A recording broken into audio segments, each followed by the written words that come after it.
மகர ராசி திருவோண நட்சத்திரம் உத்திராட நட்சத்திரத்தில் பிறந்தவங்க பார்த்தோம் அப்படின்னா ஏற்கனவே சொன்ன மாதிரி ரொம்ப இன்னசென்ட் பீப்புளாக இருக்காங்க. ஸோ ஏன் சார் எனக்கு மட்டும் இவ்வளோ ஏமாற்றங்கள் வாழ்க்கையில் நிறைய ஏமாற்றங்களை பார்த்துட்டேன். ஸோ நம்புறவங்களே துரோகியாக மாறிட்டாங்க. ஸோ உங்கள் லைஃப்பில் பார்த்தோம் அப்படின்னா நண்பர்களே துரோகியாக மாறிடுவாங்க. ஸோ யாரை நம்புகிறோமோ முதல்ல அவன் தான் பேக் ஸ்டெப் பண்ணுற ஆளாக இருப்பான். ஸோ இவன் தான் நல்லவன், நம்மளோட இவனால் ட்ராவல் பண்ணலாம் அப்படின்னு சொல்லிட்டு ஒரு லவ்வாக இருக்கட்டும், ஒரு நண்பராக இருக்கட்டும், இல்லை ஒரு குடும்பமாக இருக்கட்டும், எல்லாருமே எதிரியாக ஒரு மாறக்கூடிய சூழ்நிலைங்கிறத ஃபேஸ் பண்ணியிருப்பாங்க.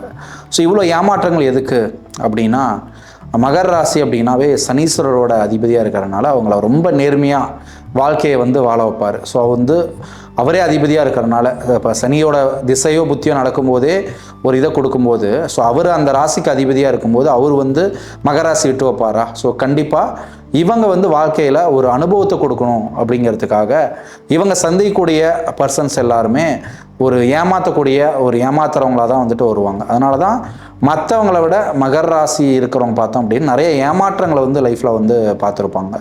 ஸோ இதனால் மகர ராசி என்ன பண்ணலாம் அப்படின்னா, கொஞ்சம் அந்த நல்ல கேரக்டர் இருக்கலாம், பட் ரொம்ப நல்லவனாக இருக்கக்கூடாதுன்னு சொல்லுவாங்க இல்லையா? அதனால் ரொம்ப நல்லவங்களாக இருந்தாலுமே இந்த உலகத்தில் வாழ்கிறதுக்கான தகுதியை இழந்துடுறோம். ஸோ அந்த நேரத்தில் நம்ம என்ன பண்ணோம் அப்படின்னா, ரொம்ப நல்லவங்களாக இருக்கக்கூடாது.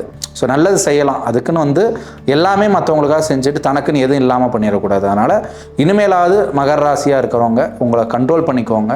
மற்றவங்க நல்லது செய்கிறதுல உங்களுக்கு பயன் இருக்கா, உங்களுக்கு அது நல்லது நடக்குமா, அதனால் இது ஆபத்து வருமானு சொல்லிட்டு யோசிச்சு பண்ணிங்க அப்படின்னா அடுத்த வர காலங்கள் 2026 அப்புறம் வர காலங்கள் உங்களுக்கு வசந்த காலமாக கண்டிப்பாக அமையும்.